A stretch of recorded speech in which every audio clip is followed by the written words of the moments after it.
খুব বড় করে শুনতে হবে কথা। আল্লাহ রাব্বুল আলামিন চমৎকার করে জানিয়ে দিলেন, ওয়াজআলনা নাওমাকুম সুবাতা ওয়াজআলনাল লাইলা লিবাসাম ওয়াজআলনান নাহারা মাশা। আল্লাহ বলছেন, ওয়াজআলনা নাওমাকুম সুবাতা, আমি তোমাদের ঘুম বানায় দিলাম, ঘুমকে করলাম আরাম প্রিয়। সুবহানাল্লাহ হলো না? সারাদিনের কঠিন পরিশ্রম, রাতের একটি ঘুমেই আপনি নতুন আবার যৌবন ফিরে পেলেন। আল্লাহ বলছেন, ঘুমকে করেছি আমি আরাম প্রিয়। এই বাংলাদেশে অনেক কোটি কোটি টাকার মালিক, কিন্তু ঘুম নাই। আবার অনেক গরিব মানুষ সারাদিন ভ্যান চালায়, সন্ধ্যার সময় বাসায় ফেরে 500 টাকা ইনকাম করে, বাড়িতে এসে বউ তাকে আলু ভর্তার ডাউল দিয়ে ভাত দেয়। এক হাতে চামচ, ভাতের চামচ, আর এক হাতে হাত পাখা, এক হাত দিয়ে বাতাস দেয় আর এক হাত দিয়ে খাবার উঠায় দেয়, আর বলে আর একটু খাও, খুব মজা লাগছে, আর একটু খাও।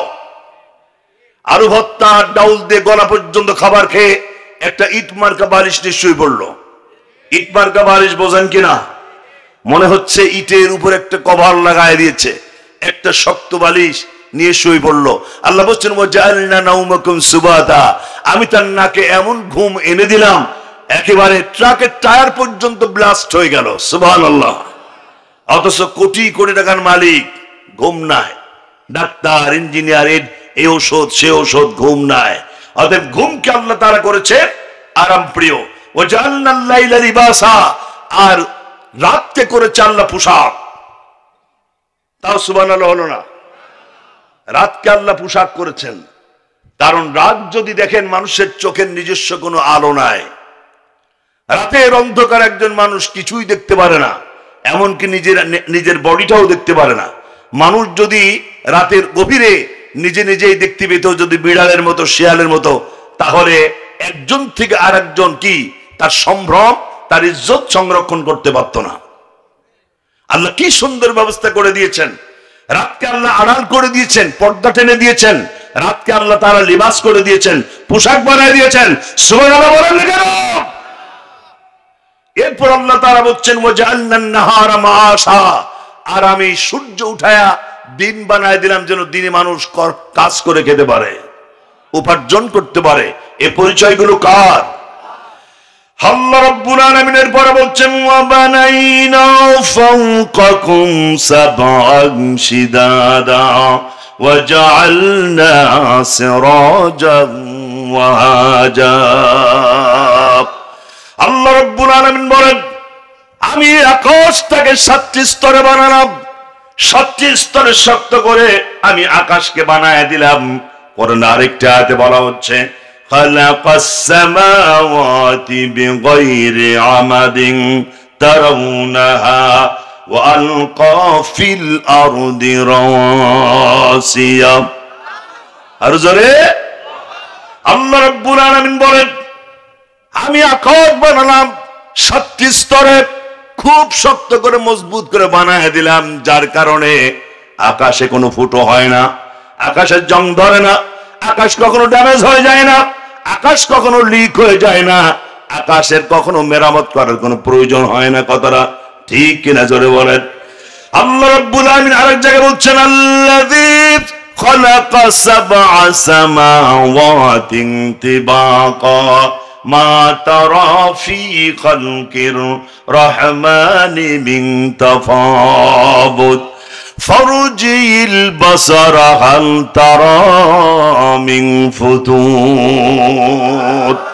আল্লাহ রাব্বুল আলামিন বলেন, আমি 7টি স্তর আকাশ বানায় দিলাম, আর তাকায় দেখো তো আমার সৃষ্টির মধ্যে কোনো ভুল তোমরা চোখে ধরতে পারো কিনা। আমার সৃষ্টির মধ্যে কোনো ভুল নাই। একজন বুজুর্গ, একজন আল্লাহর ওলি একটি বটগাছের নিচে বসে কোরআনে কারীম তেলাওয়াত করতেছিলেন। তেলাওয়াত করতে করতে তিনি এখানে পৌঁছে গেলেন যেখানে বলা হচ্ছে, হাল তারা মিন ফুতুর, দেখো তো আল্লাহর সৃষ্টির মধ্যে কোনো ভুল আছে নাকি। বুজুর্গ থমকে দাঁড়িয়ে গেলেন, আর আল্লাহ রাব্বুল আলামিনকে বলছেন, রব্বুল আলামিন, তোমার সৃষ্টির মধ্যে ভুল আছে সে কথা আমি বলি না, কিন্তু আমার মনে হচ্ছে তাল গাছটা যেরকম ফলটা সেরকম, ডাব গাছটা যেরকম ফলটা সেরকম, বেল গাছটা যেরকম ফলটা সেরকম, কিন্তু বিশাল বট গাছ গাছের তুলনায় ফলটা বড় বেমানান হয়েছে, ঠিক হয়নি, ছোট ছোট হয়েছে। বুজুর্গ বলতে চাচ্ছে আল্লাহ সৃষ্টির সব জায়গায় ঠিক থাকলেও এখানে ঠিক নাই, আনসাইন্টিফিক তথ্য আমার চোখে ধরা পড়ে। তাফসীরের মধ্যে এসেছে বুজুর্গ যখন এরকম চিন্তা করতেছিলেন, হঠাৎ করে বাতাসের আঘাতে ডালে ডালে বাড়ি লেগে আধা পাকা একটা বটের ফল ঠস করে বুজুর্গ নাকের উপর পড়ছে। বুজুর্গ আল্লাহু আকবার বলে সিজদায় পড়ে গেলেন আর বললেন, রব্বুল আলামিন, তোমার সৃষ্টির মধ্যে কোনো ভুল নাই, কারণ আমার চিন্তা, আমার পরিকল্পনা অনুযায়ী যদি গাছের বডি অনুযায়ী ফলের ওজন হইতো, আর যে পজিশন মতন পড়ছে তাতে আমার নাক যেত, কল্লাও উড়ে চলে যেত। সুবহানাল্লাহ, জোরে সোরে জিকির করুন সুবহানাল্লাহ, আলহামদুলিল্লাহ। তারাও অহংকার বশত কোরআনের সাথে বেয়াদবি করলো। কি হয়েছিল সেদিন? 1999 সাল 17 আগস্ট। আগস্ট মাসটা আসলে খুব ভয়ঙ্কর। কি বলেন? আগস্টে শুধু দুর্ঘটনা ঘটে। যাই হোক আর কি, বাপেরও ঘটছে, মেয়েরও ঘটছে, সবার ঘটছে আগস্টে। আবার তুরস্কেরও ঘটলো আগস্টে। কি হয়েছিল সেদিন? সেদিন ইসরায়েলের 30, আপনারা অসুবিধা বোধ করছেন না তো? আমি তো আপনাদের দিকে বারবার তাকাতে পারছি না। জি জি, ইসরায়েলের 30, আমেরিকার 30 আর তুরস্কের 30, মোট 90 জন সাবেক সেনাপ্রধানদের নিয়ে একটি অনুষ্ঠান হচ্ছিল। অনুষ্ঠানটা হচ্ছিল তুরস্কের নৌঘাটিতে, স্বাগতিক ছিলেন তুরস্ক। অনুষ্ঠানটির নাম দেওয়া হলো মিডনাইট ফেস্টিভ্যাল। রাত 12টা 1 মিনিট অনুষ্ঠানটি শুরু হলো অর্ধনগ্ন ড্যান্স, অশ্লীল ড্যান্স আর মদের সয়লাব। ঠিক এই মুহূর্তে তুরস্কের সেনাপ্রধান ক্যাপ্টেনকে বললেন, কোরআন শরীফ আন। কোরআন আনা হলো। তার মূল উদ্দেশ্যই কোরআনের সাথে বেয়াদবি করা। না হলে এখানে ড্যান্স চলছে, মদের সয়লাব, সেখানে কোরআন আনতে বলবে কেন? তিনি বললেন কোরআন আনা হলো। কোরআন, ক্যাপ্টেনকে বলা হলো কোরআন পড়। তিনি পড়লেন, ইন্না নাহনু নাযালনা যিকরা ওয়া ইন্না লাহু লাহাফিজুন। বলা হলো অর্থ কর। ক্যাপ্টেন অর্থ করলেন, নিশ্চয় এ কোরআন নাযিল করেছি আমি আল্লাহ, সংরক্ষণ করেছি আমি আল্লাহ। আর জোরে বলেন, কারণ এটাকে মুছে ফেলা যায় না। এই যে আমাদের শরীফুজ্জামান ভাইয়ের এক ছেলে হাফেজ, আর এক ছেলে হাফেজ হতে যাচ্ছে, এরকম সারা পৃথিবীতে প্রায় 8 কোটি হাফেজ ছাড়িয়ে গেছে। সুবহানাল্লাহ বলেন না কেন? অতএব এটা মুছে ফেলা যায় না। তো বলা হলে এটাকে ব্যাখ্যা কর। ক্যাপ্টেন বললেন, স্যার আমি তো ব্যাখ্যা জানি না। তখন উনি বললেন, ব্যাখ্যা আমি করছি, তুমি শোনো। তোমার আল্লাহ বলেছেন, তোর আল্লাহ বলেছে কোরআন নাজিল করেছে আমি, সংরক্ষণের দায়িত্ব গ্রহণ করেছে আমি। আমি দেখতে চাই তোর আল্লাহ কি করে কোরআন সংরক্ষণ করে, নিজের চোখ আমি এটা দেখতে চাই। এই বলে তিনি কোরআনের পাতাগুলোকে 2 হাত দিয়ে ছিঁড়ে টুকরো টুকরো করে নর্তকের পায়ের নিচে ছুঁড়ে ফেলে দিল। সম্মানিত ভাইরা, ক্যাপ্টেন চিৎকার দিয়ে বেরিয়ে গেলেন। টাইটটা ভালো করে দাও। ক্যাপ্টেন চিৎকার দিয়ে বেরিয়ে গেলেন, কারণ তিনি ছিলেন মুসলিম। তিনি ভাবলেন এত বড় ঘটনার পরে গজব আসাটাই স্বাভাবিক। ঠিক আছে, টাইটটা জোরে দাও।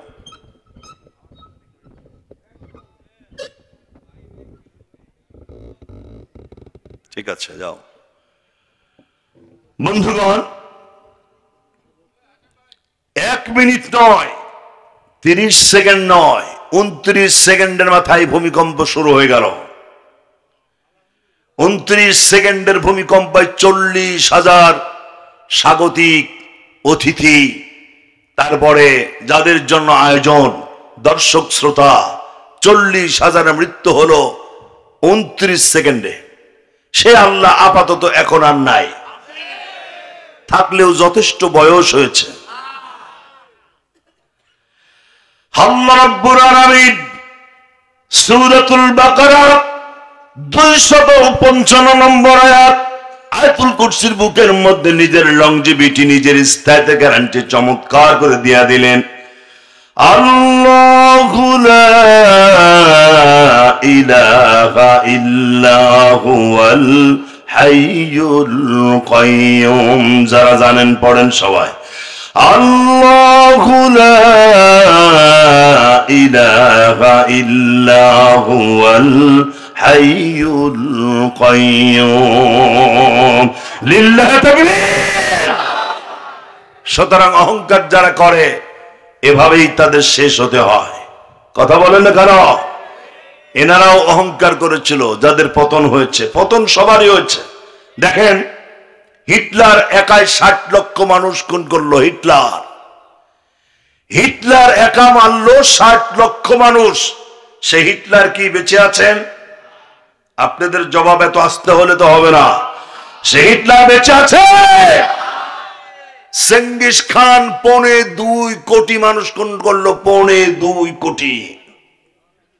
সব থেকে মজার কথা হলো এই, চেঙ্গিস খানের লাশ কোথায় দাফন হয়েছে পৃথিবীর মানুষ সেটা আর জানে না। কি বুঝলেন? 2.25 কোটি মানুষ যে খুন করে, তার প্রভাব প্রতিপত্তি কত বিশাল, অথচ তার লাশ কোথায় দাফন হয়েছে বিশ্বের মানুষ সেটা আজ আর জানে না। এটাই বাস্তবতা। সেখানে হতাশার কিছু নাই। রাতের গভীরতা যত বাড়ে, সকাল ততটাই এগিয়ে আসে। কথা বলেন না কেন? ডেলিভারির যন্ত্রণা যত বেশি হয়, ডেলিভারি ততটাই সহজ হয়ে যায়। শুকুরের সহজে জ্বর হয় না, কিন্তু জ্বর হলে শুকুর আর বাঁচে না। আমরা তো ভেবেছিলাম এই স্বৈরা শাসকের আর পতন হবে না, এরা বুঝি আর যাবে না। 41 থেকে চলে গেল 61, চলে গেল 71, এরপরে আজীবন। শেষ পর্যন্ত এমন হলো দুপুরের খাবার রেডি, ডাইনিং টেবিলে খাবার পরিবেশন হয়ে গেছে, সেই খাবারটুকু কপালে জোটে নাই। ব্যাপারটা কি? এখন গোটা পৃথিবী তাকে আর গ্রহণ করতে কেউ রাজি না। গোটা দুনিয়া তাকে প্রত্যাখ্যান করেছে। এখন ব্যাপারটা এমন হয়েছে, বেচারা মরে গিয়ে যদি লাশ বাংলার মাটিতে পড়ে থাকে, বাংলাদেশের কুকুরের লাশটা খাবে না। এটাই বাস্তবতা। এই জন্য অহংকার করা যাবে না। বসেন, এখানে একজন বসেন। এই চেয়ার ফাঁকা রাখা দরকার নাই, এখানে একজন বসেন। মামা সামনে আসছেন, ওই সামনে বসেন। জি প্রিয় ভাইরা, আমার বন্ধুগণ, একটু জোরে সোরে জিকির করে সুবহানাল্লাহ, আলহামদুলিল্লাহ, লা ইলাহা। আর জোরে সোরে সুবহানাল্লাহ, আলহামদুলিল্লাহ, লা ইলাহা।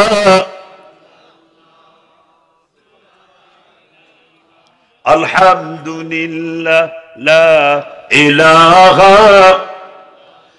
লা ইলাহা ইল্লাল্লাহু মুহাম্মাদুর রাসূলুল্লাহ সাল্লাল্লাহু আলাইহি ওয়াসাল্লাম। আপনারা কি বিরক্ত হচ্ছেন? আমরা কথা বলতেছিলাম, পৃথিবীকে বসবাসের উপযোগী কে বানিয়েছেন? বিশ্বের বিজ্ঞানীরা এটা নিয়ে গবেষণা করেছেন। তারা বলেছেন সূর্যকে ঘিরে বেশ কিছু গ্রহ আবর্তন করছে। এই এলাকাটাকে বলা হয় সৌরজগৎ। সৌরজগতের মধ্যে একটি ছোট্ট গ্রহ আছে যার নাম হচ্ছে বুধ। বিজ্ঞানীরা বলছেন বুধ গ্রহর ওজন মতো যদি পৃথিবীটা ছোট হতো, পৃথিবীটা যদি বুধের মতো ছোট হতো, তাহলে পৃথিবীর ল অফ গ্র্যাভিটেশনটা কমে যেত। আর যার কারণে ল অফ গ্র্যাভিটেশন বলতে আপনারা বোঝেন, আমি যদি বোতলটা ছেড়ে দিই কোন দিকে যাবে? নিচের দিকে যাবে। তার মানে পৃথিবী প্রত্যেকটি জিনিসকে নিজের দিকে আকর্ষণ করছে। এটাই পৃথিবীর ল অফ গ্র্যাভিটেশন। বিজ্ঞানীরা বলছেন পৃথিবীর ল অফ গ্র্যাভিটেশনটা কমে যেত, আর কমে যাওয়ার কারণে পৃথিবীটা মহাশূন্যে ছিটকে পড়তো। আর এক পর্যায়ে পৃথিবীটা ছিন্ন ভিন্ন হয়ে লন্ডভন্ড হয়ে যেত, বিচ্ছিন্ন হয়ে যেত। পক্ষান্তরে পৃথিবীটা যদি বৃহস্পতির মতো বিরাট হতো, বৃহস্পতির মতো যদি বড় হতো, তাহলে পৃথিবীর লাভ গ্রাভিটেশন তো এত বেশি হতো, হাফ লিটারের পানির বোতলের ওজন হতো 1.25 মণ, এবং 1 কেজি লবণের ওজন হতো 2.5 মণ। একটা মানুষের উচ্চতা হতো 1 ফিট থেকে সর্বোচ্চ 1.25 ফিট, যা 1 ফিট মানুষের জন্য 2.5 মণ ওজনের 1 কেজি পানির বোতল বা 1 কেজি লবণ টানা তাদের জন্য কঠিন হয়ে যেত। সুতরাং পৃথিবীতে যতটুকু তাপ, যতটুকু চাপ, যতটুকু আলো, যতটুকু বায়ু, যতটুকু পানি দরকার, আল্লাহ ঠিক পরিমিত ভাবে পৃথিবীকে দিয়ে দিয়েছেন। সুবহানাল্লাহ বলা যাবে না? আরো জোরে বলা যাবে না সুবহানাল্লাহ? সুতরাং পৃথিবীকে আল্লাহ রাব্বুল আলামিন বসবাসের উপযোগী করলেন। এরপরে ওয়াল জিবাল আওতাদা, পাহাড়কে করলেন আল্লাহ পেরেক। পেরেক জানেন কিনা আপনারা? পেরেকের কাজ হচ্ছে একটির সাথে আরেকটিকে আটকে দেওয়া। পেরেক যখন কাঠের মধ্যে ঢুকে যায় অথবা বাঁশের মধ্যে ঢুকে যায়, তখন এই পেরেকের উপরের একটা চ্যাপ্টা অংশ এটা অবশিষ্ট থাকে।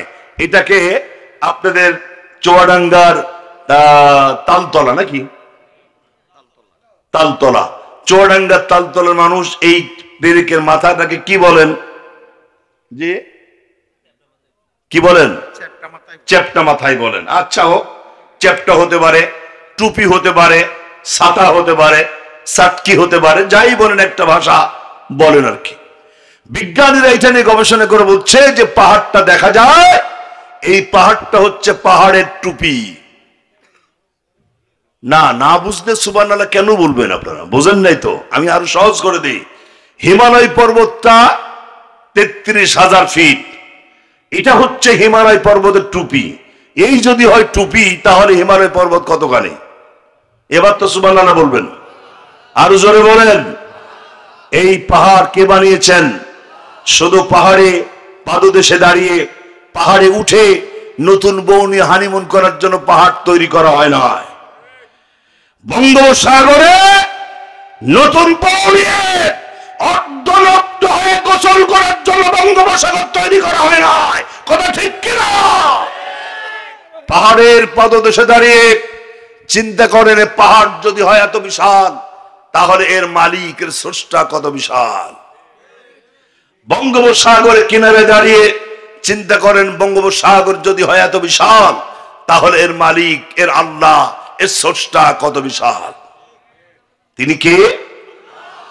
আল্লাহ রাব্বুল আলামিন তার পরিচয় তুলে ধরেছেন।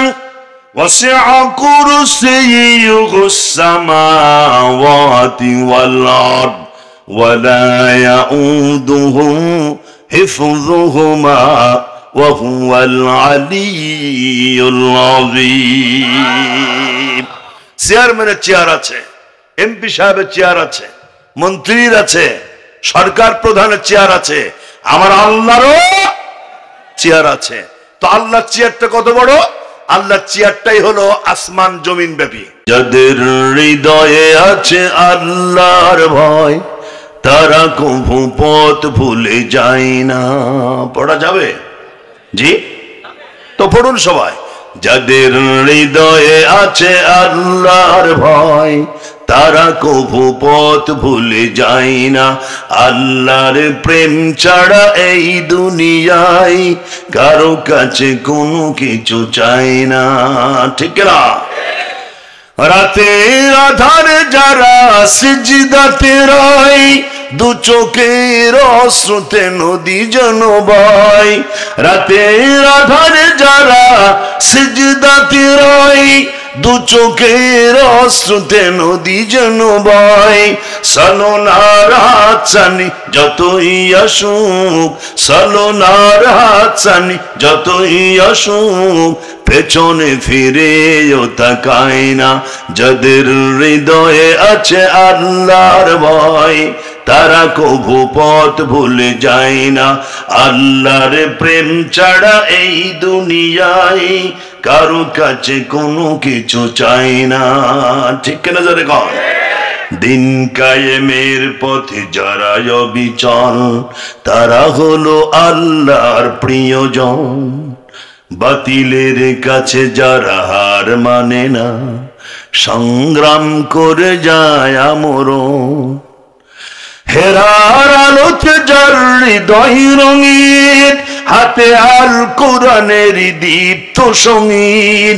হেরার আলোতে যার হৃদয় রঙিন, হাতে আল কোরআনের দীপ্ত সঙ্গীন। সংগ্রাম করে তারা নিবেদিত প্রাণ, সংগ্রাম করে তারা নিবেদিত প্রাণ। শত্রুকে কভু ভয় পায় না, যাদের হৃদয়ে আছে আল্লাহর ভয়, তারা কভু পথ ভুলে যায় না। আল্লাহর প্রেম ছাড়া এই দুনিয়ায় কারো কাছে কোনো কিছু চাই না। ঠিক না? আরো জোরে মারহাবা, লিল্লাহ তাকবীর। এগুলো হচ্ছে সব আল্লাহর পরিচয়। এবার বিজ্ঞানের ছেলেদেরকে ডেকে আল্লাহ বলছেন, শুধুমাত্র সায়েন্স ফ্যাকাল্টি। আল্লাহ রাব্বুল আলামিন চমৎকার করে জানিয়ে দিলেন, আলাম তারা আন্নাল ফুলকা তাজরি ফিল বাহরি। বলেন আল্লাহু আকবার। আল্লাহ তাআলা বলছেন, আলাম তারা আন্নাল ফুলকা তাজরি ফিল বাহরি বিনি'মাতিল্লাহ। ও বিজ্ঞানের ছেলেরা, চোখে দেখো না, শুধু নাটক দেখো, শুধু সিনেমা। আজ বাংলাদেশের এক একটি চায়ের স্টল এক একটি মিনি সিনেমা হল হয়ে গেছে। আমি যদি বেশি না বলি তাহলে আমার সাথে আপনারা রায় দেন কতটা ঠিক না বেঠিক। 60 বছর 70 বছর 80 বছরই বৃদ্ধ সিনেমা দেখছে, পরিমণি ছবি দেখতেছে, চশমার উপর দিয়ে দেখে, লজ্জাও করে না, শরমও করে না, বেহায়া। অথচ মসজিদ আজান হয়ে যায়, নামাজে যায় না। কথা আসতে বলেন কেন? 60 বছর 80 বছরের বৃদ্ধ তুমি যদি এখনো সিনেমা দেখো, এখনো যদি নাটক দেখো, এখনো যদি অশ্লীল গান শোনো, তাহলে তোমার 18 বছর 26 বছরই যে টকবকি যুবক নাতি ছেলে এদেরকে কন্ট্রোল করবা কি করে? আপনারা কি বিরক্ত হচ্ছেন? উঠে যাচ্ছেন যে?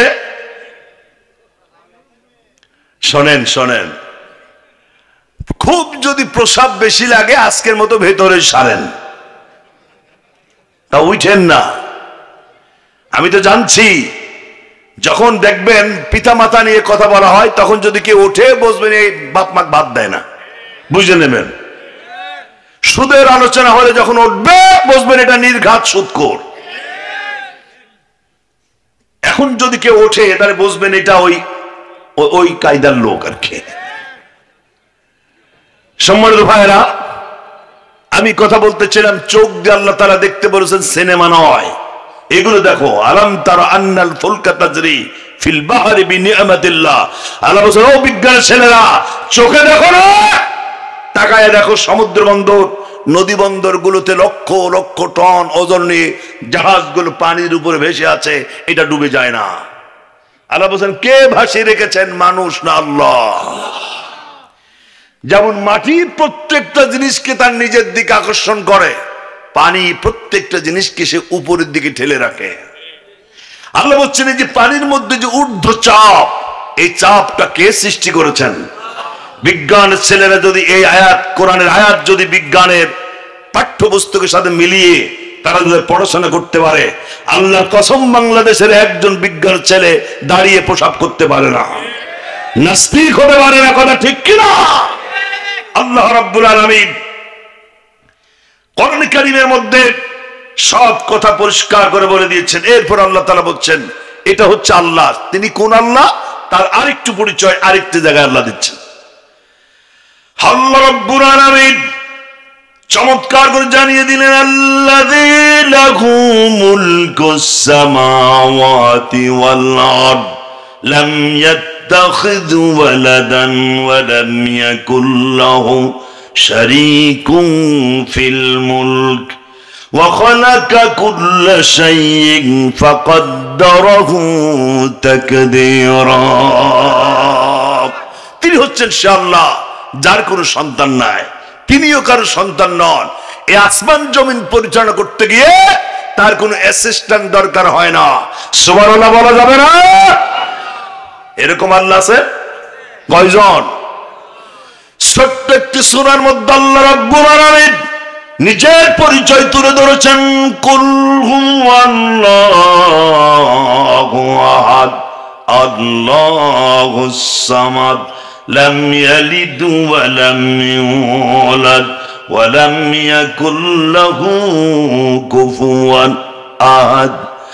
আল্লাহর নবী বিশ্বনবী বলেন, কোরআনের মধ্যে ছোট্ট একটি সূরা, গোটা কোরআনে কারিমের 1/3, 3 ভাগের 1 ভাগ। তার মানে হলো এই, যে ব্যক্তি ছোট্ট সূরাটি একবার তেলাওয়াত করবে সে যেন গোটা কোরআনের 10 পারা তেলাওয়াতের সমান সওয়াব পাওয়া গেল। আল্লাহর নবী বিশ্বনবী আরো বলেন, যে ব্যক্তি এই সূরাটি 3 বার তেলাওয়াত করবেন, 3 বার তেলাওয়াত করার সঙ্গে সঙ্গে গোটা কোরআন তেলাওয়াতের সমান সওয়াব ওই বান্দা বান্দির আমলনামায় আল্লাহ তাআলা লিখে দেন। আল্লাহ রাসূল আরো বলেন, যে ব্যক্তি ছোট্ট সূরাটি 10 বার তেলাওয়াত করবেন, আল্লাহ তাআলা ওই বান্দা বান্দির জন্য জান্নাতের মধ্যে একটা বাড়ি বানায়া দেবেন। সুবহানাল্লাহ বলা যাবে নাকি? সে আল্লাহ আছেন এখনো, তিনি যারে খুশি ক্ষমতা দেন, যার থেকে ইচ্ছা ক্ষমতা ছিনিয়ে নেন, সে কথাও কোরআনে আসছে। আল্লাহ রাব্বুল আলামিন বলছেন, তাবারাকাল্লাযী বিয়াদিহিল মুলক ওয়া হুয়া আলা কুল্লি শাইইন কাদির। সমস্ত রাজত্বের চাবিকাঠি কার হাতে? আল্লাহর নাম যদি আর একটু জোরে বলেন কবিরা গুনাহ হবে। তাহলে জোরে বলুন, কার হাতে? তিনি যারে খুশি দেন, যার থেকে ইচ্ছা তিনি এটা ছিনিয়ে নেন। এ কথাও আছে নাকি কোরআনে? আছে। আল্লাহ রাব্বুল আলামিন কোরআনে কারীমের মধ্যে সব কথা পরিষ্কার করে জানিয়ে দিবেন। কুলিল্লাহুম্মা মালিকাল মুলকি তুতিল মুলকা মান তাশা ওয়া তানজিউল মুলকা মিম্মান তাশা ওয়া তু'ইজ্জু মান তাশা ওয়া তুযিল্লু মান তাশা। আল্লাহ রাব্বুল আলামিন বলেন, আমি রাজাদিরাজ, আমি সম্রাটের সম্রাট, আমি মালিকাল আমলাক, আমি রাজার রাজা, বাচ্চার বাচ্চা, যারে খুশি ক্ষমতা দান করি, আর বেয়াদবি করলে কান ধরে নামায়ে দিই। ব্যাপারটা কার? ক্ষমতা দেন আল্লাহ, কিনে দেন আল্লাহ। সে আল্লাহর পরিচয় আমরা জানতেছি। আল্লাহ রাব্বুল আলামিনের বড় বলছেন, ইয়া আইয়ুহান নাসু তাকু রাব্বাকুমুল্লাযী خلقكم من نفس واحدة وخلق منها زوجها وبث منهما رجالا كثيرا ونساء।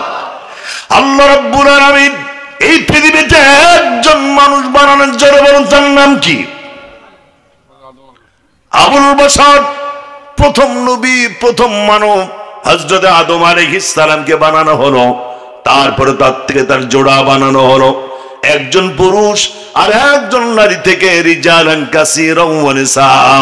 এই পৃথিবীতে লক্ষ কোটি নারী আর পুরুষের জন্ম দিলেন কে? জোরে বলুন তো, তার নাম কি? তিনি হচ্ছেন আল্লাহ।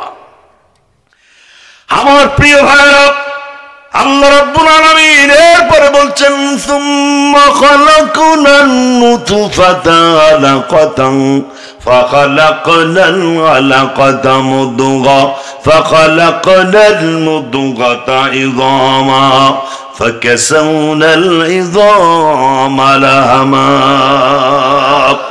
আল্লাহ রাব্বুল আলামিন বলেন, তুমি তো এক ফোঁটা নাপাক পানি ছিলে, এক ফোঁটা নাপাক পানি দিয়ে প্রথমে তোমাকে রক্তপিণ্ড বানানো হলো, তারপরে গোশত বানানো হলো, তারপরে গোশতের মধ্যে সেরা উপসেরা দিয়া, হাড্ডি দিয়া একটি বডি স্ট্রাকচার বানায়া সুন্দর করে মানুষ আকারে এই পৃথিবীতে বের করে এনেছেন। বলুন তো তিনি কে?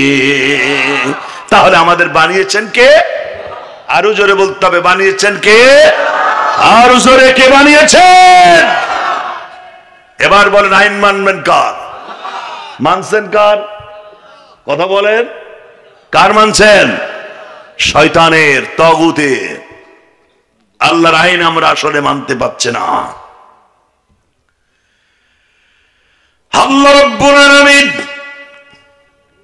কোরআনে কারিমের মধ্যে পরিষ্কার করে জানিয়ে দিলেন, আলা লাহুল খালকু ওয়াল আমরু তাবারাকাল্লাহু রাব্বুল আলামিন। সাবধান হয়ে যাও, সৃষ্টি যার, আইন চলবে তার। বলুন তো সৃষ্টিকার, আইন চলবে কার? চলছে কার? শয়তানে। আল্লাহর আইন একেবারেই চলছে না, ব্যাপারটা কিন্তু এরকম নয়।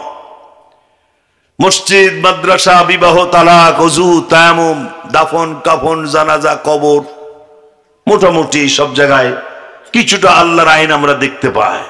কিন্তু আমার গণভবন, বঙ্গভবন, সচিবালয়, মন্ত্রণালয়, কোর্ট কাচারি, আদালত, supreme court, local court, high court, আইন বিভাগ, দণ্ড বিভাগ, বিচার বিভাগ, আমার সংস্কৃতি, অর্থনৈতিক জীবন, পররাষ্ট্রনীতি, স্বরাষ্ট্রনীতি সব চলছে মানুষের তৈরি করা পচা, নষ্ট, নোংরা, অচল আইন দ্বারা। তার অর্থ দাঁড়ালো, তার মানে হলো আমার জীবন রাজনীতি ইসলামের কাজে লাগলো না, আমার জীবন ধর্মঘট ইসলামের কাজে লাগলো না, আমার জীবনের লেখালেখি ইসলামের কাজে লাগলো না, আমার স্লোগান ইসলামের কাজে লাগলো না, আমার ভোট ইসলামের কাজে লাগলো না। কিন্তু আমি যখন মরে গেলাম তখন বলা হলো বিসমিল্লাহি আলা মিল্লাতি রাসূলিল্লাহ, আল্লাহর নামে আর রাসূলের দলে অচল চালায়া দিলাম। কথাটা ঠিক কিনা? আল্লাহ রাব্বুল আলামিন যেন বোঝাতে চান, গোটা লাইফ তুমি আমাকে দিতে পারো নাই, তোমার আন্দোলন আমার জন্য কাজে লাগে নাই, ধর্মঘট আমার জন্য কাজে লাগে নাই, তোমার ভোট, তোমার পকেটের টাকা, তোমার মেধা, তোমার সাংবাদিকতা কোনটাই আমার জন্য কোনো কাজে লাগে নাই। সুতরাং তোমার মরা লাশ আজ আমার দরকার নাই, এটা দরকার নাই। আমার ভাইরা সারা জীবন ইসলামের বিরুদ্ধে আন্দোলন করেছে, গোটা জীবন ইসলামকে সন্ত্রাস বলে গালিগালাজ করেছি, মাদ্রাসায় জঙ্গি তৈরি হয় এই মিথ্যা কথা ছড়িয়ে দেওয়ার ব্যাপারে চেষ্টা করেছি, আলেমদেরকে অপমান করেছি, আলেমদের বিরুদ্ধে মিথ্যা মামলা দিয়ে ফাঁসির মঞ্চ ঝুলাইয়া বৃষ্টি খেয়েছি। এখন মরে গেছেন, মরে গাছ জানাজা করে লাভ হবে না, এটা কুত্তার মতো পুঁতে থাকো, এটা জানাজা করে কোনো লাভ হবে না। কি বলেন? সম্মানিত ভাইরা, সহজ করে বলি, আর সহজ করে বলি, সারাদিন বিএনপির মিছিল করেছেন, ধানের শীষের মিছিল করেছেন, সন্ধ্যার সময় যদি নৌকার অফিসে গিয়ে যদি বলেন নৌকার ভাইরা সারাদিন বিএনপির মিছিল সেটিং করতে গিয়া খুব তৃষ্ণা পেয়েছি, ও নৌকার ভাইরা তোমরা আমাদেরকে একটু কোক খাওয়াও। জি, কি কোক পাবেন? আন্দোলন করেছেন কোথায়? বিএনপির, স্লোগান দিয়েছেন বিএনপির, কোক চাচ্ছেন আওয়ামী লীগের অফিসে, পাওয়া যাবে? তেমনি করে সারাদিন আওয়ামী লীগের মিছিল করেছেন, বিক্ষোভ মিছিল করেছেন, নির্বাচনী কর্মকাণ্ড করেছেন, সবকিছু করেছেন আওয়ামী লীগের জন্য। কিন্তু সন্ধ্যার সময় যদি বিএনপির অফিসে এসে যদি বলেন ও বিএনপির ভাইয়েরা সারাদিন আওয়ামী লীগের পক্ষে নির্বাচনী কর্মকাণ্ড করতে গিয়ে খুব ক্ষুধা পেয়েছি, ও বিএনপির ভাইয়েরা তোমরা আমাদেরকে একটু বিরিয়ানি খাওয়াও, খাওয়াবে নাকি? নৌকার মিছিল করে যে ধানের শীষের অফিসে বিরিয়ানি না পাওয়া যায়, ধানের শীষের মিছিল করে যদি নৌকার অফিসে কোক না পাওয়া যায়, তাহলে সারা জীবন আন্দোলন করেছেন ইসলামের বিরুদ্ধে, সংগ্রাম করেছেন কোরআনের বিরুদ্ধে, আলেমদের বিরুদ্ধে আন্দোলন করেছেন, আল্লাহর বিরুদ্ধে কথা বলেছেন, আপনার কোন জীবনের কোনটা ইসলামের জন্য 4 পয়সা কাজে আসে নাই। এখন মরার পরে জান্নাতে যেতে চান, জান্নাতে যাওয়া যাবে নাকি? বিষয়টা ক্লিয়া। আর সহজ করে দিই, এই আমতলার তালতলায় কারো স্বামী মরেছে, স্বামীর লাশটা নিয়ে যদি বউকে বলা হয় বউ কত প্রেম, কত ভালোবাসা, কত রাত কাটিয়েছে এক বিছানায়, এক কম্বলের মধ্যে কত রাত ঘুমালে, এখন তোমার সেই প্রিয় স্বামীর লাশ আমবাগানে, বাঁশবাগানে, ঝোপে ঝাড়ে, এখানে সেখানে এটাকে দাফন না করে তুমি যেই খাটের উপর শুয়ে থাকো, এর নিচেই এই স্বামীর লাশটাকে আমরা দাফন করতে চাই। এ প্রস্তাব যদি স্ত্রীকে দেওয়া হয়, স্ত্রী তো দারুণ খুশি হয়ে যাবে। ও পালাবে, তাহলে বুঝতে পারছেন। আচ্ছা, লাশ যদি বাপকে দেওয়া হয় বাপ নেবে, মাকে দিলে মা নেবে, ভাইকে দিলে, তাহলে আপনার বিবেক দিয়ে চিন্তা করেন, যদি বাপকে দিলে না নেয়, মা যদি না নেয়, বউ যদি না নেয়, তো সে ছাতা আল্লাহ বা কেন নেবেন? এই মরা লাশের কোন প্রয়োজন ইসলামে আল্লাহর কাছে নাই। সুতরাং সৃষ্টি যার, আইন চলবে তার। বলুন তো কে সৃষ্টি করেছেন? আমাদের বানিয়েছেন কে? আল্লাহ রাব্বুল আলামিন আরো চমৎকার করে বলে দিচ্ছেন, সৃষ্টির ব্যাপারে ক্লিয়ার ধারণা। বিরক্ত হচ্ছেন? উঠবেন না। লোক এমনি কম, যদিও জায়গা সংকীর্ণ, কিন্তু জনশক্তি খুব বেশি তা না, এই জন্য ওঠা বসা করা যাবে না। আমার প্রিয় বন্ধুগণ, আমার ছেলেরা, আমার মেয়েরা খুব ভালো করে শুনতে হবে। আমার পিতার, আমার মায়েরা কান মন দিয়ে কথা শুনতে হবে। আল্লাহ রাব্বুল আলামিন বলছেন, বিল্লাহি মুলকুস সামাওয়াতি ওয়াল আরদ ইয়াখলুকু মা ইয়াশাউ ইয়াহাবু লিমান ইয়াশাউ ইনাসা ওয়া ইয়াহাবু লিমান ইয়াশাউ যুকুরা।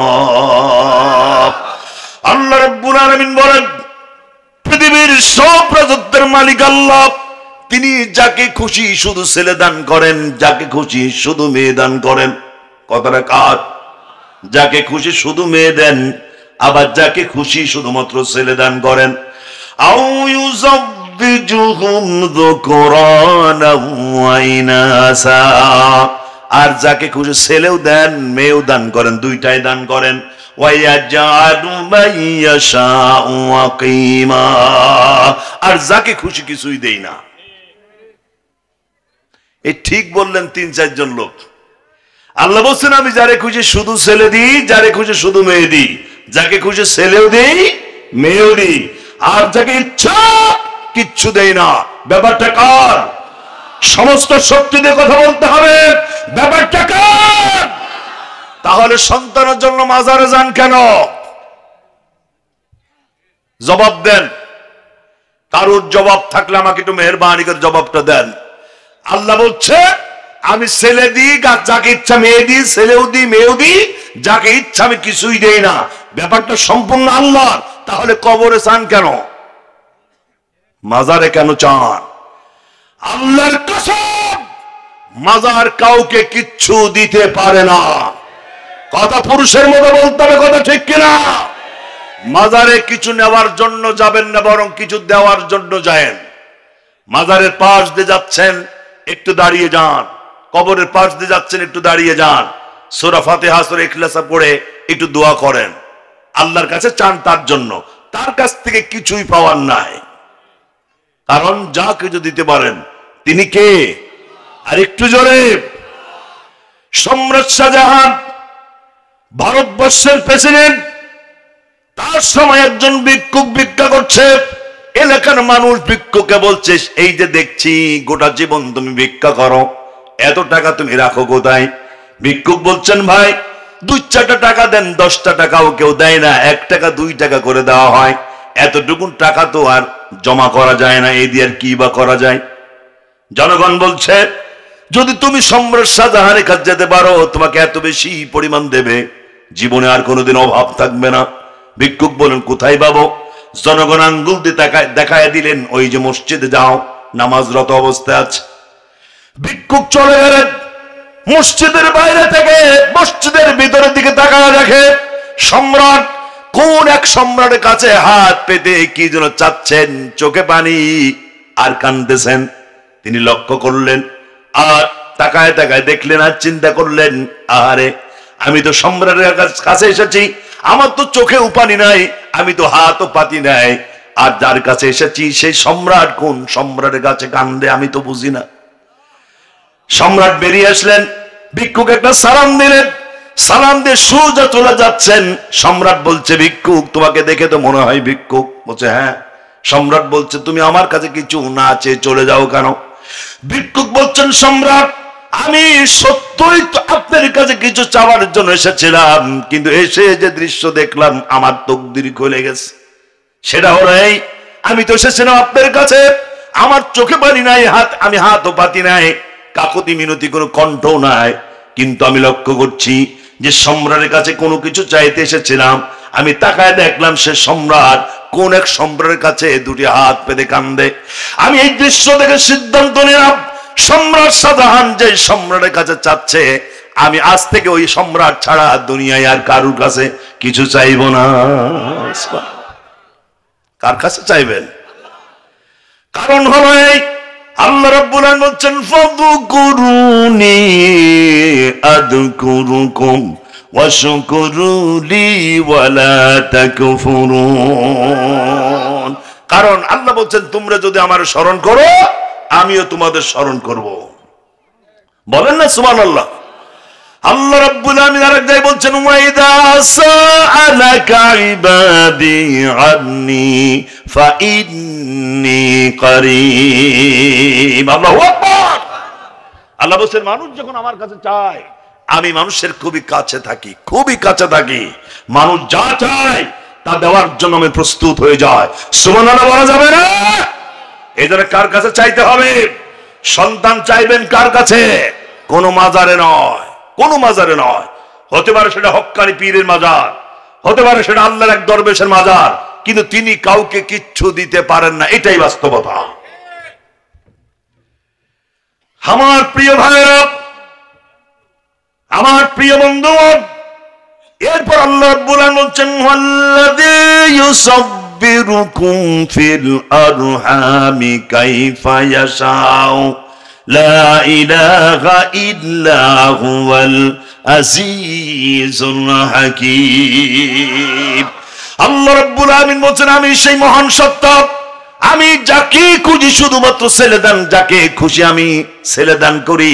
কাউকে লম্বা বানায় দিই, কাউকে খাটো বানায়, কাউকে সুন্দর, কাউকে অসুন্দর, কেউ বা ছেলে, কেউ বা মেয়ে, কেউ ফর্সা, কেউ কালো, কেউ সুস্থ, কেউ অসুস্থ বানায় দেন। কি জোরে বলুন তো, তার নাম কি? তিনি হচ্ছেন আল্লাহ। আল্লাহ রাব্বুল আলামিনের পরে বলছেন, মানুষ বানানো মানে আবার খাবারও দিয়ে আমি খাবার দেন কে? জোরে বলুন তো, খাবার দেন কে? খাবার দেন আল্লাহ রাব্বুল আলামিন বলছেন, আল্লাযী জাআলা লাকুমুল আরদা ফিরাশান ওয়াস সামাআ বিনাআন ওয়া আনজালা মিনাস সামাই মাআন ফাআখরাজা বিহি মিনাস الثمرات رزقا لكم فلا تجعلوا لله أندادا وأنتم تعلمون। আল্লাহ রাব্বুল আলামিন বলেন, খাবার দিয়ে আমি আল্লাহ, আমি আকাশ থেকে তোমাদের জন্য পানি দিয়া রিজিকের ব্যবস্থা করে দিলাম, ফল ফলাদির ব্যবস্থা করে দিলাম, রিজিকের ব্যবস্থা করে দিলাম। বৃষ্টির মাধ্যমে আল্লাহ তারা মানুষের খাবার দেন। জোরে বলুন তো, খাবার দেন কে?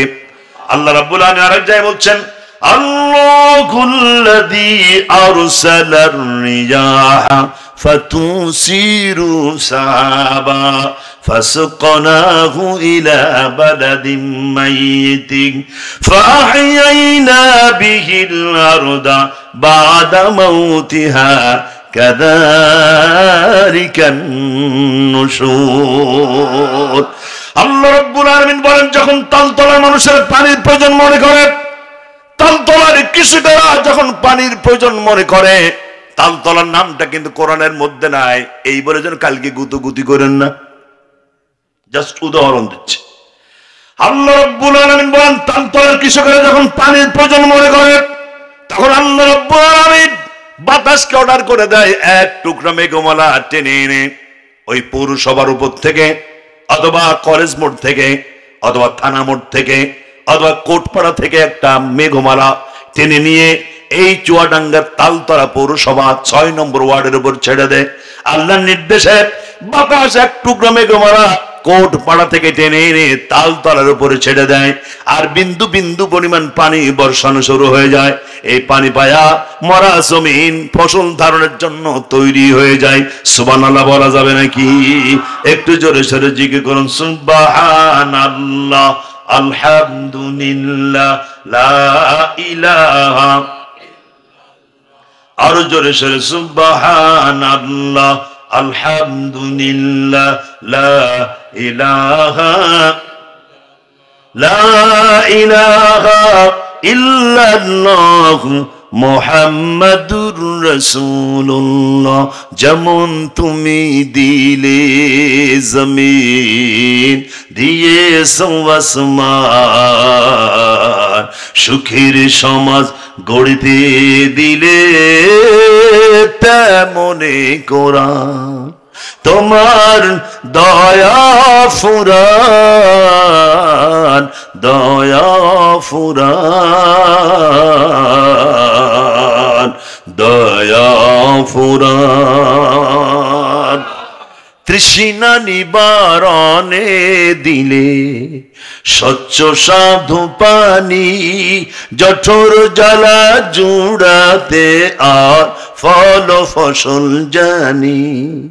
তৃষ্ণা নিবারণে দিলে স্বচ্ছ সাধু পানি, জঠর জ্বালা জুড়াতে আর ফল ফসল জানি। পথের দিশাই তেমনি দিলে, পথের দিশাই তেমনি দিলে রাসূলে আকরাম, রাসূলে আকরাম, রাসূলে আকরাম।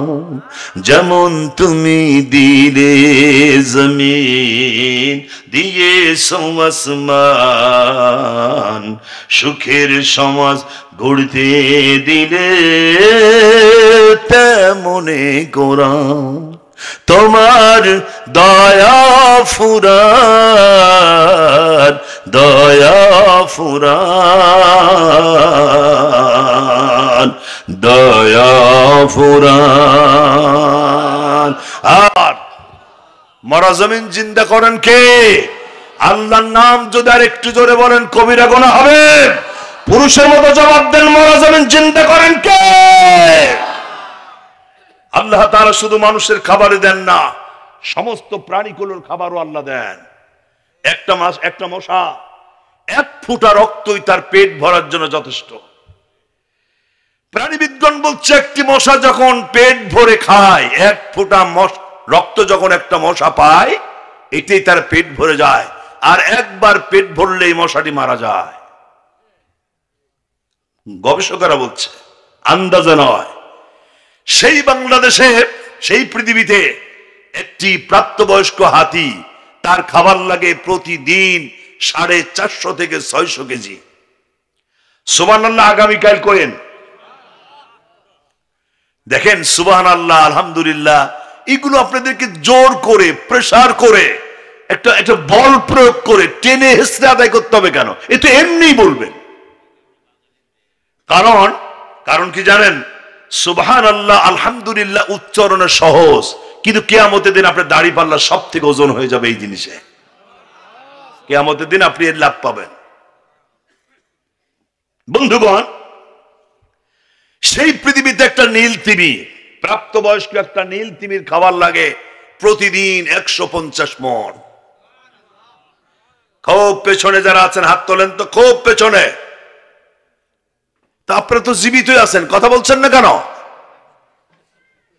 একটা নীল তিমি, প্রাপ্তবয়স্ক নীল তিমির খাবার লাগে প্রতিদিন 150 মণ। সুবহানাল্লাহ জোরে বলে। কে দেন খাবার? সব খাবার দেন আল্লাহ। আইন মানবেন কার? ছোট্ট পিঁপড়া থেকে শুরু করে হাতি পর্যন্ত সবার খাবার আল্লাহ দেন। কোরআন আরো বলছে, চমৎকার করে বলছে। আল্লাহ রাব্বুল আলামিন সূরা নূর চমৎকার করে জানিয়ে দিলেন, আল্লাহু খালাকা কুল্লা দাব্বাতিন মিন মাইন ফামিনহুম মান ইয়ামশি আলা বাতনিহি ওয়া মিনহুম মান ইয়ামশি আলা রিজলাইন ওয়া মিনহুম মান ইয়ামশি আলা আরবাইন। আল্লাহ রাব্বুল আলামিন বলেন, প্রত্যেকদিন সকালবেলা লক্ষ কোটি প্রাণী গুল গুল ঘর থেকে বেরিয়ে যায়। কেউ তার ডানার উপর ভর দিয়ে বেরিয়ে যায়, কেউ তার পেটের উপর ভর দিয়ে বেরিয়ে যায়, কেউ দুই পা, কেউ চার পায়ের উপর ভর দিয়ে সকালবেলা বেরিয়ে যায়, গলা পর্যন্ত খোদানে বেরিয়ে যায়। স্বামী ক্ষুধার্ত, স্ত্রী ক্ষুধার্ত বেরিয়ে যায়, কিন্তু তাদের কোনো খাবার জমা করা নাই, কোনো ব্যাংক নাই, ব্যালেন্স নাই, এপিএস নাই, ডিপিএস নাই। ভরসা করে কার উপরে? শুধুমাত্র আল্লাহর উপর ভরসা করে বেরিয়ে যায়। সকালবেলা বেরিয়ে যায়, লক্ষ কোটি প্রাণীকুল গৌরব সব আল্লাহর উপর ভরসা করে, গলা পর্যন্ত খোদানে বেরিয়ে যায়। কিন্তু সন্ধ্যা যখন লেগে যায়, প্রত্যেকটি প্রাণীকে আমি গলা পর্যন্ত খাবার দিয়া যার যার বাসায় ফিরাইয়ে দেই। কে দেন খাবার? ছোট্ট একটি পিঁপড়া, ছোট্ট একটি পিঁপড়া, তিনি তো আল্লাহর কাছে, পিঁপড়া আল্লাহর কাছে অভিযোগ করে বলছে, আল্লাহ রাব্বুল আলামিন, আমি তো 6 মাস ইনকাম করি, 6 মাস বসে থাকি, 6 মাসের ইনকামে আমার বছর চলার কথা নয়। পিপিলিকা, পিপিলিকা দলবল ছাড়িয়ে কা কোথায় যাও? যাও ভাই বলি, শীতের সঞ্চয় চাই, খাদ্য খুঁজিতেছি তাই 6 পায়ে পিলপিল চলি। তার মানে হয় পিঁপড়া 6 মাস ইনকাম করে, শীতের সঞ্চয় জোগাড় করে, শীতকালে বসে বসে খায়, সঞ্চিত ধনভাণ্ডার আস্তে আস্তে শেষ করে। পিঁপড়া বলছেন, রব্বুল আলামিন, আমি তো 6 মাসের ইনকামে আমার বছর চলার কথা নয়। আল্লাহ তাআলা পিঁপড়ার প্রতি, মধুর মাছির মতো পিঁপড়ার প্রতি ওহী নাজিল করে জানায় দিলেন, পিঁপড়া কোনো চিন্তা করো না, তোমার শরীরে আমি স্পেশাল ক্ষমতা দিয়ে দিলাম, শক্তি দিয়ে দিলাম। প্রাণীবিজ্ঞান এটা নিয়ে গবেষণা করেছে, পিঁপড়াকে নিয়ে প্রাণীবিজ্ঞান গবেষণা করে তারা প্রমাণ করেছে পৃথিবীতে একটি মাত্র প্রাণী যার নাম পিঁপড়া। সেই পিঁপড়াটা তার শরীরের অন্তত 200 গুণ ওজনের কোন জিনিস দাঁত দিয়ে কামড়ে ধরে এক প্রান্ত থেকে আর এক প্রান্তে কল্লার উপর উঁচু করে ধরে এক প্রান্ত থেকে আর এক প্রান্তে নিয়ে যেতে পারে, তার নাম পিঁপড়া। বলেন সুবহানাল্লাহ। এই পৃথিবী তার একটি প্রাণী যার নাম শকুন। শকুন বলছে, রব্বুল আলামিন, আমি যখন মাটির পৃথিবী থেকে আকাশে উড়ি, 3 থেকে 3.5 মাইল আকাশে উড়ি, উপরে উড়ি, এত দূর থেকে তো আমি খাবার চিনতে পারবো না, আমি তো না খেয়ে মারা যাব। আল্লাহ রাব্বুল আলামিন এই শকুনের প্রতি ওহী নাজিল করে জানায় দিলেন, কোনো চিন্তা তুমি করো না, তোমার চোখের পাওয়ার এত বেশি বাড়ায় দিলাম, 3.5 মাইল দূর থেকেই বলতে পারবে তালতলায় কোন জায়গায় তার খাবার জমা করা আছে। সুবহানাল্লাহ বলা যাবে নাকি? আরেকটি প্রাণী যার নাম শামুক। শামুক বলছে, আল্লাহ আমার গতি তো পৃথিবীর সব থেকে স্লো, ঘন্টায় 22 ইঞ্চি। আপনাকে আসেন না চলে গেছেন? দেখি একটু আসেন নাকি দেখে, লিল্লাহ তাকবীর। শামুক বলছে, আমার গতি সব থেকে স্লো। বিশ্বের বিজ্ঞানীরা এটা নিয়ে চিন্তা করেছেন, শামুকের গতিবেগ নিয়ে। শেষ পর্যন্ত তারা বলেছে, একটা শামুক ঘন্টায় যত জোরেই দৌড়াক, 1 ঘন্টায় 22 ইঞ্চির বেশি যেতে পারে না। শামুক বলছে, রব্বুল আলামিন, আমি তো প্রাণী কোন জিনিসকে স্বীকার করতে পারবো না, কারণ আমার গতি তো স্লো, আর সবার গতি আমার থেকে বেশি, তা আমি তো না খেয়ে মারা যাব। আমি শুধু পানির মোহনায়, স্রোতের মোহনায় সামনের দরজাটা খোলা রাখি, ক্ষমতার মধ্যে কোনো খাবার পাইলে সেটা খায়, কিন্তু পানি যদি শুকায় যায় আমি কি করব? আল্লাহ বলছেন, শামুক তুমি কোনো চিন্তা করো না, 3 বছর কিচ্ছু খাবি না, বেঁচে থাকবি, মরবি না। প্রাণীবিজ্ঞান গবেষণা করে বলেছে, একটা শামুক সম্পূর্ণ শুকনা ডাঙায় 3 বছর পর্যন্ত কিচ্ছু না খেয়ে বেঁচে থাকতে পারে। আরেকটি প্রাণী যার নাম ওই পোকা। ওই পোকা আল্লাহরে বলছেন, আল্লাহ চামচিকা রাতে দেখে, দিনে দেখে না, বাদুর তাই, দিনে দেখে না, রাতে দেখে, হুতুম পেশাও তাই, কিন্তু আমি তো রাতেও দেখি না, দিনেও দেখি না, আমি করব কি? ওই পোকাকে আল্লাহ জানিয়ে দিলেন, তুমি কোনো চিন্তা করো না, তোমার খাবার খুঁজতেই হবে না, ঘর থেকে বেরোবি, সামনে যা আসবে সব তোর খাবার। সুবহানাল্লাহ বলেন। যার কারণে ওই পোকার সামনে কাঠ বাঁধলে কাঠ খাবার, কাপড় বাঁধলে কাপড় খাবার, বাঁশ বাঁধলে বাঁশ খাবার, খড় বাঁধলে খড় খাবার, চট বাঁধলে চট খাবার, এমনকি মাটি পর্যন্ত ওই পোকার খাবার হয়ে যায়। কে দেন খাবার? আরো জোরে। সে আল্লাহ নাই, জোরে বল আছে। সে আল্লাহর আইন আমাদেরকে মানতে হবে, কারণ আইন যার, সৃষ্টি যার, আইন চলবে তার, এটাই যৌক্তিক। এটাই স্বাভাবিক। ঠিক কিনা জোরে কর? সৃষ্টি তিনি করেছেন, অতএব আইনটা তারই চলাটা যৌক্তিক। আমরা কোথায় দৌড়াচ্ছি, কার কাছে দৌড়াচ্ছি, লাভ নাই। একমাত্র শান্তি এখানে, সুখ এবং শান্তি এখানে। এখন বাংলাদেশের মানুষ দেখতে চায়, বাংলাদেশের মানুষ দেখতে চায় কোরআনের স্বাদ, কোরআনের টেস্ট, কোরআনের গন্ধ। ঠিক না? সব দেখা শেষ, এখন এটা দেখতে চায়। কথা বলেন না কেন? এটার স্বাদ যদি দেখতে চান তাহলে বাংলাদেশের পার্লামেন্টে এটাকে পাঠাতে হবে, তাহলে এর স্বাদের গন্ধ বোঝা যাবে। কারা কারা চায় একটু হাত দেখতে চায়? লিল্লাহ তাকবীর। সম্মানিত ভাইরা, মেয়েদের জন্য আমাকে কথা বলার জন্য বলা হয়েছিল। আসলে সময় আমাদের হাতে 3-4 মিনিট মতো আছে। আমি বুঝতে পারছি, কিন্তু রাত অনেক হয়েছে। হয়েছে বন্ধুগণ, আসলে আমি অল্প কথা বলায় অভ্যস্ত, প্রতিদিন কথা তো। গতকালকে কথা বলেছি বিবাড়িয়া, ব্রাহ্মণবাড়িয়া, রাত্রে চলে এসেছি, সকাল 7:30টায় বাসায় পৌঁছে অফিস করেছে, আবার আসছি। আগামীকাল যাব রংপুর, পরের দিন থাকবে আবার নরসিংদী। এভাবেই দৌড়াচ্ছি সারা দেশে, যার কারণে প্রতিদিন একটু নিয়মতান্ত্রিক ভাবে না চললে আমরা তো অসুস্থ হয়ে পড়বো। তো আপনারা তো আমাদের জন্য দোয়া করতে চান নাকি? আমরা শুধু সংক্ষেপে যে কথাটুকু বলতে চাই, আমার মায়েরা এসেছেন, অনেক মেয়েরা আছেন। মেয়েরা হচ্ছে আলহামদুলিল্লাহ, আজ মেয়েরা ইসলামের জন্য যথেষ্ট অগ্রগামী। সুবহানাল্লাহ বলবেন না? ইসলামী আন্দোলনের কাতারেও মেয়েদের সংখ্যা বেশি। মেয়েরা নামাজেও পুরুষের তুলনায় নামাজিও বেশি, আবার নফল রোজাতেও মেয়েরা বেশি। দুটি ক্ষেত্রে মেয়েরা একটু পিছিয়ে আছে। একটি হচ্ছে পর্দা, আরেকটি হচ্ছে স্বামীর আনুগত্য। আপনারা কথা বলছেন না? বউ কারণ নাই নাকি? কথা বলছেন না কেন? জি প্রিয় ভাইরা, এই জায়গায় মেয়েরা একটু পিছিয়ে আছে পর্দার ব্যাপার। আমার মা বোনরা দেখেন, মেয়েরা সব থেকে জাহান্নামে যাবে যে কারণে, সেই দুটি কারণের একটি কারণ হচ্ছে পর্দা। কোরআন কারীমের মধ্যে মেয়েদের ব্যাপারে বলা হচ্ছে, ওয়াকুল্লিল মুমিনাতি ইয়াগুদুদনা মিন আবসারিহিন্না ওয়া ইয়াহফাজনা ফুরুজাহুন্না। নারী যখন রাস্তায় চলবে চোখটাকে নিম্নগামী করবে। সিদ্ধান্ত, নির্দেশটা কার? আল্লাহর নাম আরো জোরে, কে করেছে নির্দেশ? এরপর আল্লাহ আরেক জায়গায় বলছেন, ফালা তাখদাউনা বিল কওল, নারীরা পরপুরুষের সাথে ইনিয়ে বিনিয়ে কথা বলতে পারবে না। সিদ্ধান্তটা কার? ওয়ালা ইয়াদরিবনা বিআরজুলিহিন্না, রাস্তায় মেয়েরা শব্দ করে চলবে না, শালীন ভাবে চলবে। আজ সেই মেয়েরা ফুটবল খেলছে।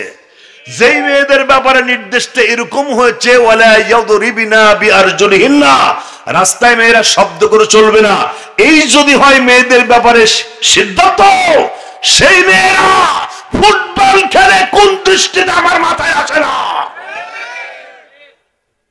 আজ মেয়েরা এঢাল মেয়েরা ফুটবল খেলে নেমেছে, এঢাল মেয়েরা ফুটবল খেলছে।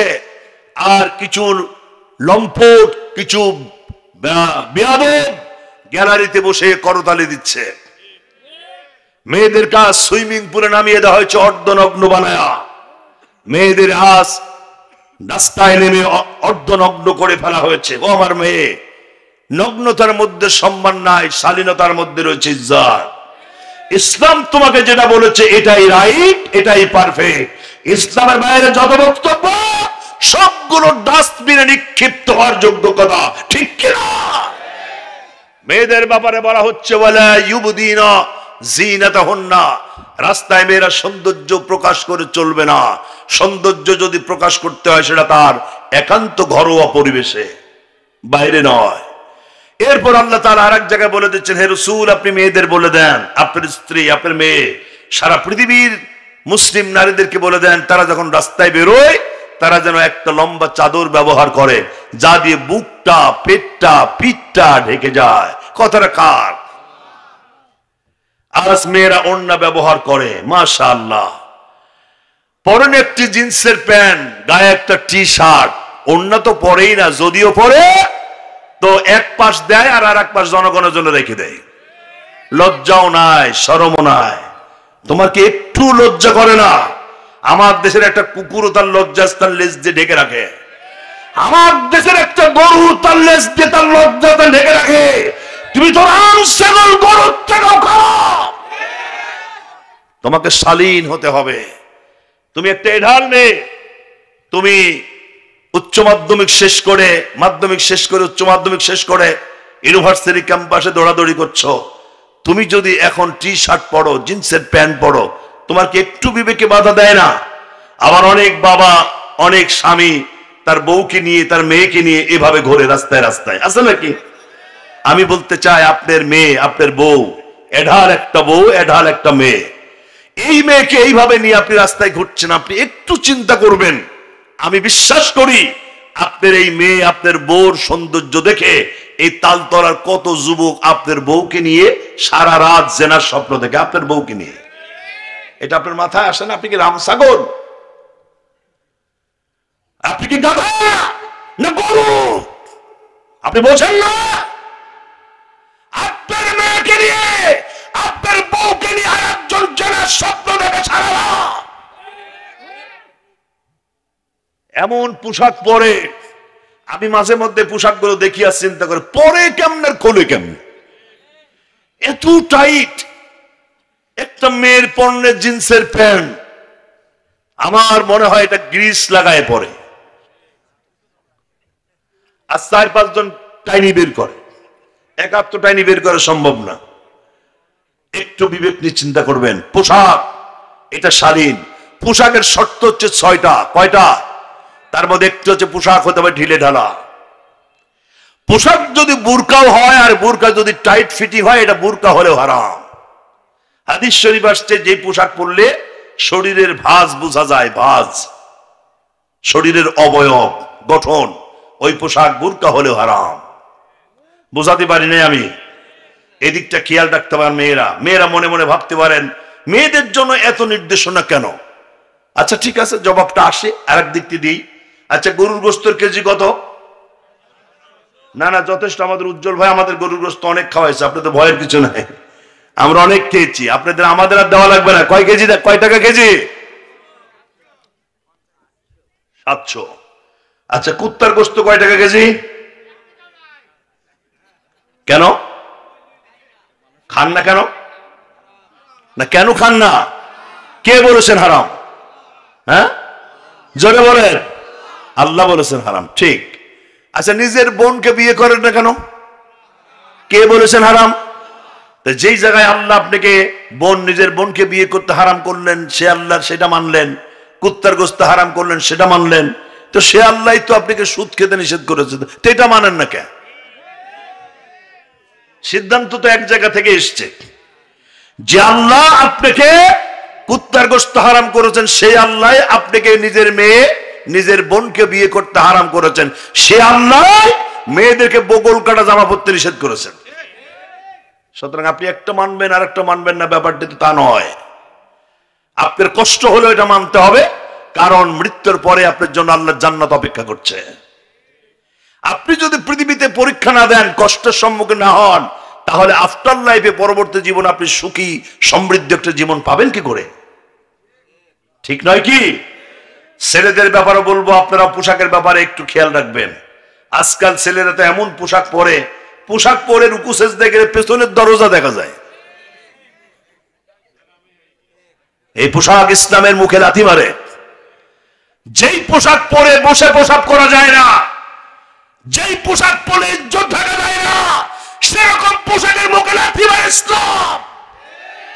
এই পোশাকের কোন মূল্য ইসলামে নয়। এরপরে স্বামীর আনুগত্যের ব্যাপারে মেয়েরা একটু পিছিয়ে গেছে, কারণ বিভিন্ন মিডিয়া তাদেরকে পিছায় দিয়েছে। আমি মেয়েদেরকে বলবো, আপনারা বিভিন্ন মিডিয়া থেকে দূরে থাকবেন, অর্থাৎ যে স্টার জলসা জাতীয় বা নাটক বা সিরিজ জাতীয় যেগুলো, এখান থেকে আপনারা ফিরে আসবেন। অনেক ইসলামী সিরিজ এখন তৈরি হয়েছে, বের করেন, আপনি তৈরি করেন। হযরত ইউসুফ আলাইহিস সালামের পুরা জীবনটা দেখেন, আছে ইউটিউবে আছে, দেখেন, সেটা দেখেন, আপনার তকদির খুলে যাবে। সুবহানাল্লাহ বলেন। আমাদের মাঝে অনেক প্রশ্ন এসছে, সুদ ও ঘুষ। সুদ ঘুষ নিয়ে আমাদের কথা হয়ে গেছে। সুদ হচ্ছে নিজের মায়ের সাথে বিবাহ করার মতো গুনাহ। যারা আসতে বলছেন সব সুদখোর নাকি? জোরে বলেন না কেন? নাউজুবিল্লাহ। সুদ খাওয়ার কোনো সুযোগ নাই, কোনো সুযোগ নাই। সুদ হচ্ছে ধ্বংসকারী। সুদের টাকা কখনো বরকত হয় না, ঠিক কিনা জোরে কন? আল্লাহ সুদকে ধ্বংস করে। জেনা এবং পরকিয়া এ ব্যাপারে আমরা অলরেডি কথা বলে ফেলেছি। যদি আপনার মেয়ে, আপনার বোন, আমাদের দেশের মেয়েদেরকে যদি আমরা শালীন জীবন যাপন করতে অভ্যস্ত করতে পারি, তাহলে জেনা ব্যভিচার আমাদের সমাজ থেকে উঠে যাবে। একমাত্র মেয়েদেরকে কন্ট্রোল করতে হবে বেশিরভাগ, কারণ মেয়েরা এই ব্যাপারে যথেষ্ট বেপরোয়া। পাওনাদার মারা গেলে তার পাওনা টাকা পরিবারের কাছে পরিশোধ করে দিলে ইসলামের দৃষ্টিতে কি বলে? আমি তো জানি না ইসলামের দৃষ্টিতে কি বলে। পাওনাদার মারা গেলে তার পাওনা টাকা পরিবারের কাছে পরিশোধ করে দিলে ভালো, শোধ হয়ে গেল। এর আবার কি বলে, এর ব্যাখ্যা তো আমার জানা নাই। পরের জমি জোর বা কৌশলে দখল করলে তার ইসলাম অনুযায়ী শাস্তির বিধান কি? শাস্তি কি হবে এতটা আমরা সবটা না বলতে পারলেও জানি রাসূলের একটি হাদিস, যে ব্যক্তি 1 বিঘত জমি কেউর কাছ থেকে জোর করে নেবে, 1 বিঘত বলতে এই যে 9 ইঞ্চি জায়গায় যদি কেউ কারোর থেকে জোর করে নেয়, কিয়ামতের দিন আসমান জমি সব তার মাথার উপর চাপাই দেওয়া হবে। একটা হাদিস থেকেই শিক্ষা নিয়ে নেন। আপনি তো বলছেন পরের জমি বলতে কি? নিজের বোনকে আজ অনেকে ফাঁকি দেয়, তারপরে মেয়েরে ফাঁকি দেয়, বাতিজারে ফাঁকি দেয়, ভাইগনারে ফাঁকি দেয়, ফুফুরে ফাঁকি দেয়, বোনকে ফাঁকি দেয়, বাগান থেকে ফাঁকি দেয়, মাঠ থেকে ফাঁকি দেয়, পুকুর থেকে ফাঁকি দেয়, বাড়ির জমি থেকে ফাঁকি দেয়। কথা বলছেন না কেন? এরকম ফাঁকি দিয়ে এবার উনি তাহাজ্জুদ পড়ে আল্লাহ বলছে, আল্লাহ আমাকে বেহেশতে দাও। আল্লাহ বলছেন আগে মরেক, তারপর দেখা যাক তো কম দেওয়া যায়। জনমের মতো ফাঁকি দিয়েছে বোনকে ভাইগনের ফাঁকি দিয়েছে। আল্লাহ তাআলা এই ব্যাপারে আমি বুঝে আসে না। আবার বলা হচ্ছে যে ফারাজের জমি নাকি দাম কম। কোত্থেকে পেয়েছে আইন আমি বুঝি না তো। এটা আপনার বোন আপনার কাছে জমি পাবে, সেই জমির দাম কম বলেছে কোন বিয়াদব? ও এটা তো চমৎকার বলেছেন আপনি। আসলে এটা কোনো আইন না। বাজারে যে দাম চলে আপনি সেই দাম দিতে বাধ্য, কোনো আইন নাই। এবং বোন যখন আপনার কাছে নিতে আসে আপনার মুখ কালো হয় কে? বোন তো তার পাওনা নিতে আসছে, উনি তো ভিক্ষা করতে আসে নাই, তা আপনার এত কষ্ট হয় কেন? সোজা আপনি তারটা দিয়ে দেবেন, না হলে আপনি তো ফকির, ভিক্ষুক। আপনার ছোট লোক আর দুনিয়ায় কেউ নাই। এবং কিয়ামতের দিনে এই ব্যাপারে আপনারা জানেন, কিয়ামতের দিন আদালত হবে দুইটা, একটা পাবলিক আদালত আর একটা আল্লাহর আদালত। দুইটা আদালত বসবে, হাদিস বানানোর কথা নয়। আল্লাহর আদালতে আল্লাহ যাকে ইচ্ছা তাকেই ক্ষমা করে দিতে পারবেন, কিন্তু যারা পাওনাদার, যারা ঋণগ্রস্ত, অর্থাৎ যার কাছে মানুষ কিছু পাবে, এই লোকটিকে আল্লাহ তাআলা ক্ষমা করবেন না। ওনার জন্য আলাদা একটি আদালত তৈরি হবে। ওই আদালতে পাওনাদার যদি ওনাকে ক্ষমা করে দেন তবে তিনি ক্ষমা পাবেন। আর আল্লাহর কসম কিয়ামতের দিন কেউ